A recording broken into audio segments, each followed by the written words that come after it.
Despite losing the last game with 17 runs, the Mariners come out with a win, a series win. Hello, everyone, and welcome to the series analysis episode of the Seattle Baseline Podcast. My name is Julian Smith, and I'm with Alex Hong.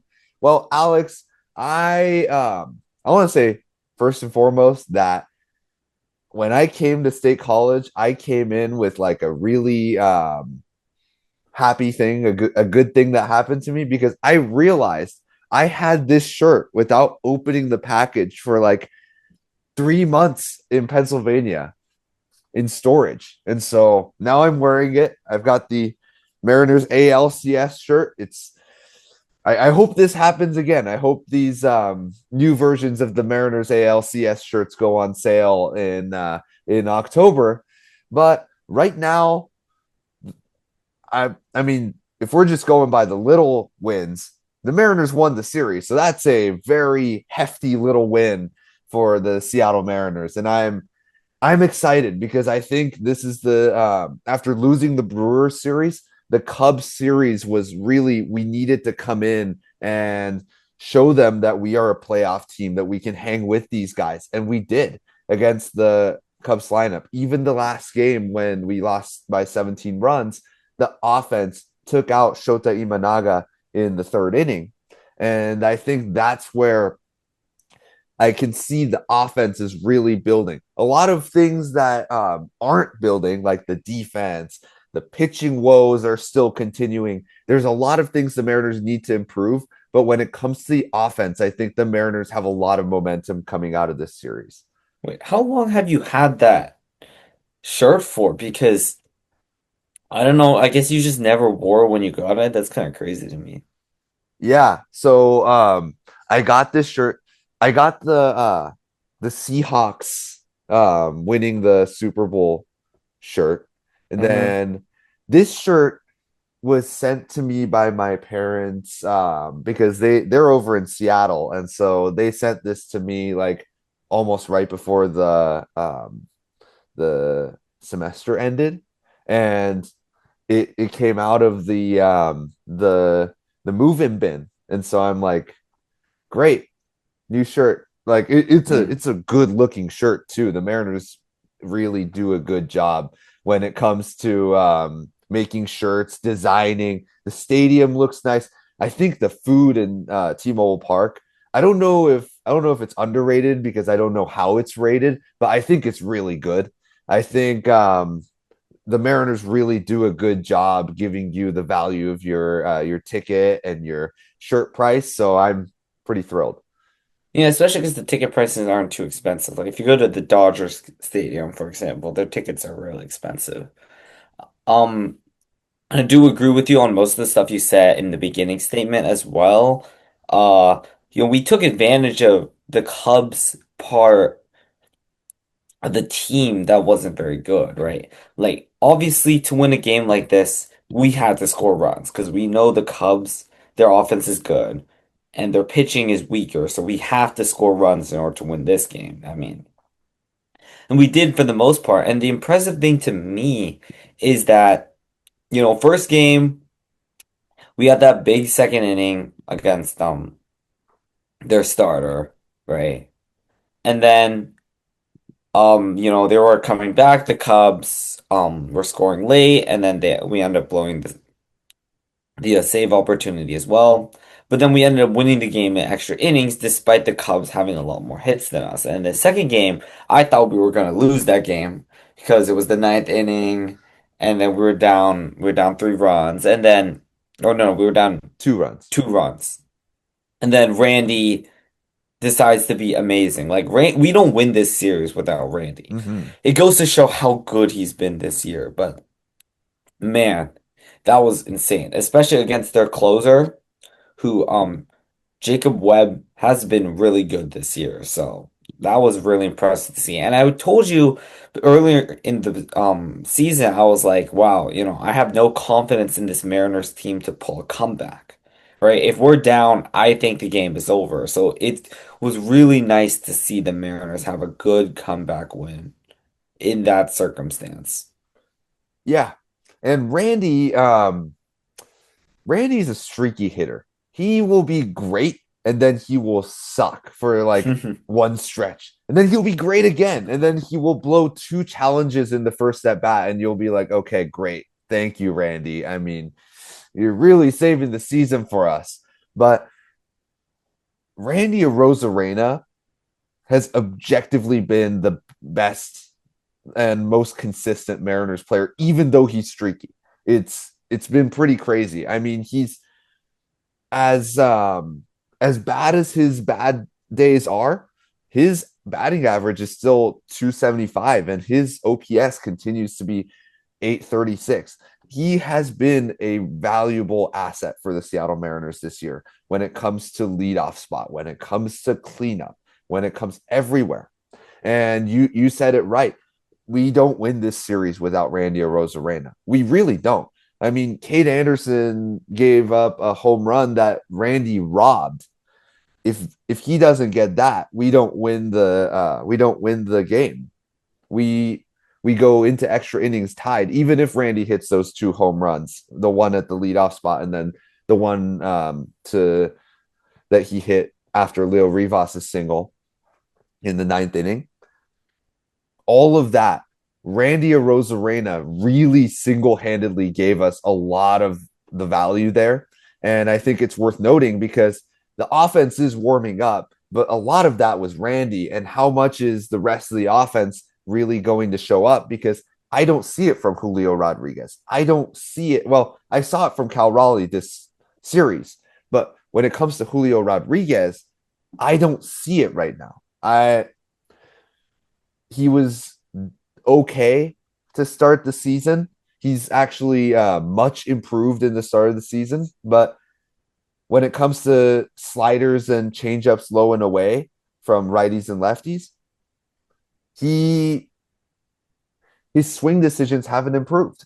And it's a major issue because you're coming to the stage where Julio Rodriguez, the superstar, is now Julio Rodriguez, the veteran presence that should be a leader in the locker room, still chasing pitches low and away. The exact same issue he's had for 4 years now. He's continuing to do it. And that to me is a huge issue. You need Julio Rodriguez, the sleeping giant, to wake up, or else it's not going to work for this team. Yeah, and that just might be who Julio is. And we were talking about how this year we were impressed with Julio early on because he hasn't been this good, right? Which is sad because in the past years he's been like 600 something OPS. And this year he was like 700, but he's just been 700 all year, basically. He had some good stretches, some not, but it's not like, where he decides to bat like 1200 OPS one month and then he bats 900 OPS the rest of the season. But since he batted 600 or 600 OPS early in the year, his OPS ends up being around 800. This year, it's just been like 700 flat the entire year, which is not good. For a Julio Rodriguez caliber, it's been not good. So he's been having a really, really disappointing year. I've been really disappointed in Julio this year, despite him being a little more consistent, but it's just consistently just average. Just Yeah. very, very average. And his defense isn't as good this year either. So realistically, Julio's just not been a key member of our team this year. So that's more of the key members on our team is more of the guys like Dom Canzone and as you said, Randy Rosarino. And like during the broadcast, they're talking about, okay, so Julio Rodriguez is supposed to be the counterpart to Pete Crow Armstrong. Really? Really? This guy has a 938 OPS. Julio Rodriguez has never reached 850 in his career. This is supposed to be the counterpart? You're kidding. That's not like I love Julio Rodriguez. I think he's a fantastic player. When it comes to his tools, he's a five tool player. I just don't want him to be the second coming of Billy Bean, who, if you've watched the Moneyball movie, you know he was a five tool player. He was the guy that the New York Mets wanted. He went to the Athletics. Everybody wanted him because of his talent. But talent doesn't take you all the way. You need the skill. You need to be able to hit for average, get on base, hit the home runs. All of that needs to click, or else you're not a star player. The reason Pete Crow Armstrong has that 900 OPS right now, it's because he's doing all of that. And he continues to steal bases. He continues to be a major asset for the Cubs. I just don't see that from Julio right now beyond he is a good player. And good player is not what Julio is. We gave him a 10-year contract. He needs to play like the superstar that he is. And I think Julio's upside is great. Upside doesn't win you games. And that's where it really troubles me. But let's talk about a guy that has a really high ceiling now, because we talked about the high or high let's talk about a guy who has a high floor, because we talked about Julio Rodriguez, the high ceiling guy, not performing. But what about Cade Anderson, who debuted in his first game against a really good Cubs lineup? They have been red hot coming into the Mariners series. Cade Anderson basically shut them down for the first 4 innings before his pitch count got high and a little bit out of his comfort zone. Yeah, I don't know, first of all, what Dan Wilson is doing. He needs to be a little more consistent in his planning. This was a problem all series. Now, it might not be Dan Wilson's fault in the sense that our bullpen is just so short that he needs to extend these pitchers as much as possible. For a guy like Cade Anderson, who in the minors doesn't even throw this many pitches, he's not used to it, and he's so young, right? So that's a guy you kind of have to make the exception and you need to pull early. But, before Cade Anderson went through the third time through the order, he was really good. I mean, admittedly, he was very good. Um, his, his whip in double A was like 0.6. And that goes to show, like, he was not letting a lot of traffic on the bases early on. And especially in the first, I'd say, like 4 innings or so. So, Randy had a great play. He robbed the home run. That was big. But I gotta say, Kane Anderson for a first start was very impressive. A lot of starters don't do very well. I remember Logan Gilbert's first start back in 21, I think. That was I was really worried because Gilbert, he had a lot of fly balls. So I thought he was gonna be more of like a fly ball pitcher, but for like first start, it's very difficult. He's nervous, so we'll see how it plays out though for the rest of the year. He's got a good amount of starts left, for sure. So after the Cade Anderson start, I went into Google because I wanted to know what Paul Skeen's first start looked like, his LSU counterpart.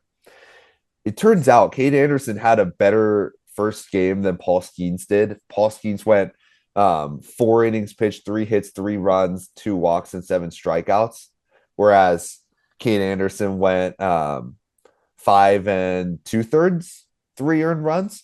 He went 5 innings with only 1 earned run. So that's pretty incredible. And Tarek Skubal went 2 innings, 4 earned runs. So this is not out of the ordinary. I mean, Cade Anderson might have just had his worst start all year and gave 3 runs, 5 and 2/3, almost a quality start. So that's pretty incredible for Cade Anderson's first start. I think we saw a lot of good from what he was doing, especially in the first inning when he struck out Alex Bregman. I think we saw the command, where he's placing his fastball, how his changeup moves compared to the fastball. I bet they knew what was coming. This is a Cubs lineup that was red hot, and also they have the technology to know what everybody's doing right now. Versus if you're talking about a pitcher from like 2000, like early 2000s, they're not going to have the scouting report because who knows what this pitcher is going to do to them.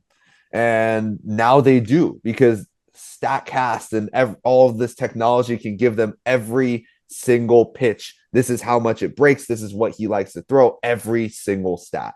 So Cade Anderson was studied. Cade Anderson had a tough team to go against, and yet he put up a massive start. And I think that really comes to show the level of what elite command does for a pitcher. Because I think in baseball today, 100 miles an hour is valued more than 93 paint in the outer black. for So sure. like that's something that Cade Anderson is excellent at. His floor is extremely high. He's not going to be a bad pitcher.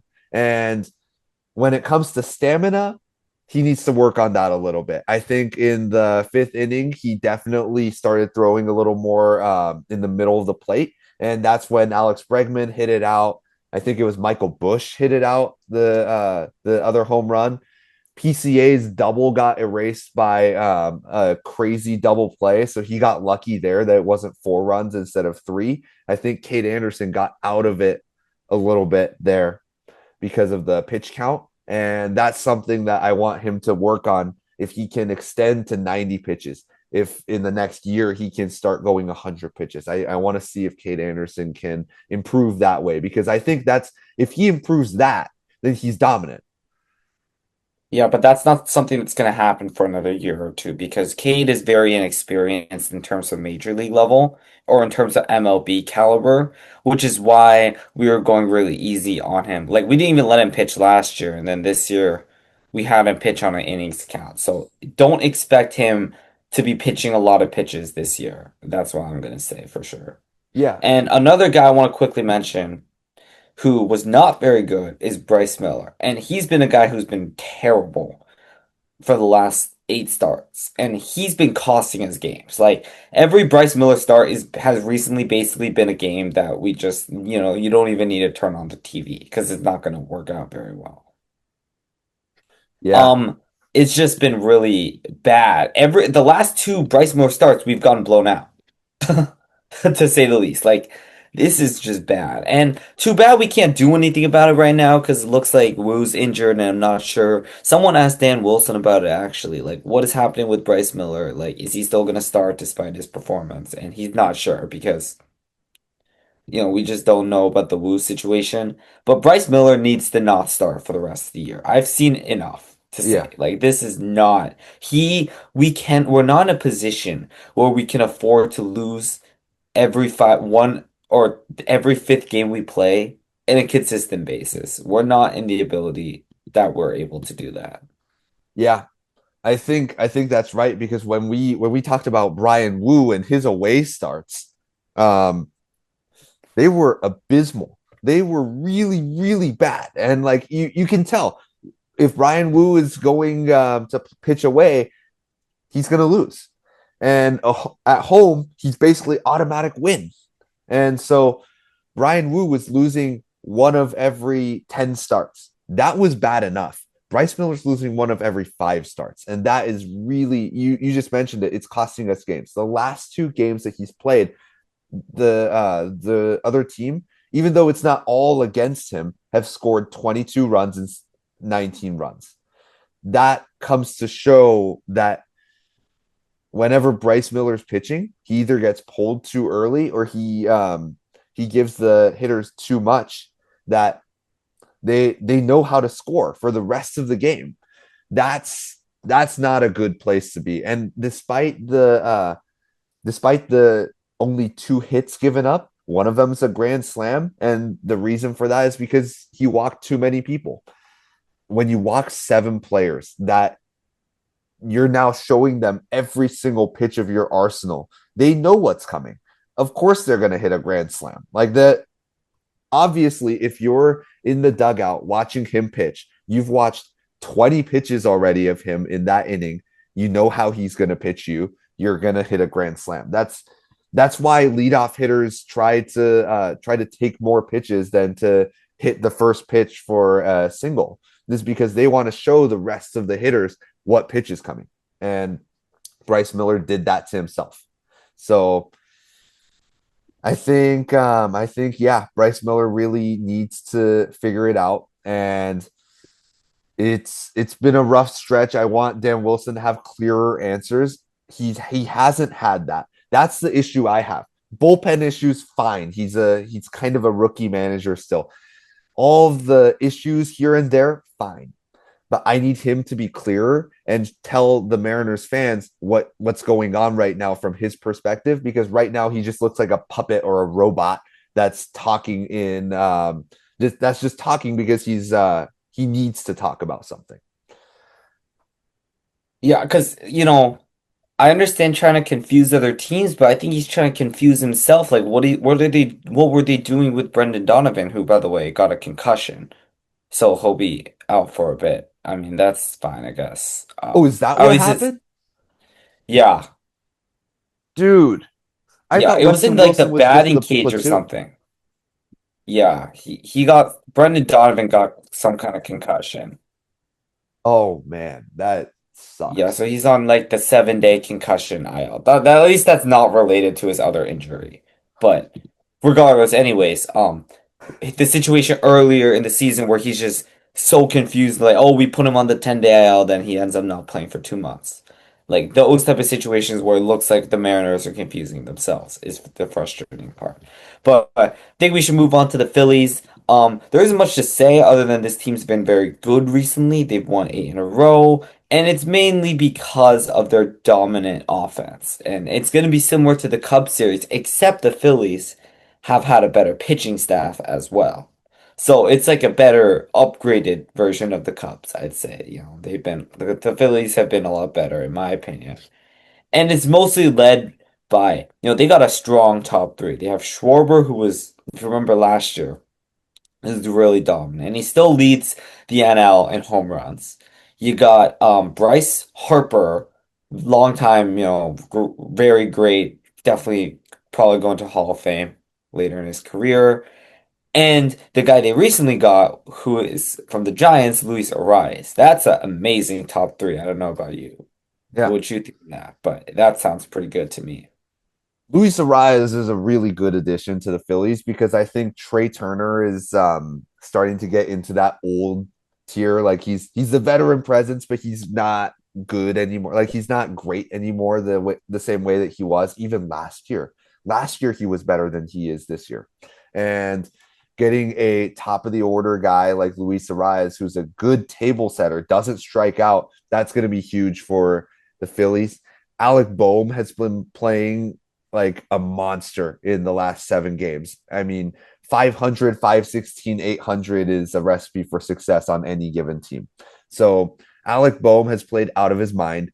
Bryce Harper is Bryce Harper is just Bryce Harper. Bryce Harper has been playing extremely well, almost a 500 on base. That's always good. So this team does really get on base right now. And it's not just the homers. It's not just like something. It's the on base and it's the fact that Schwarber's hitting homers.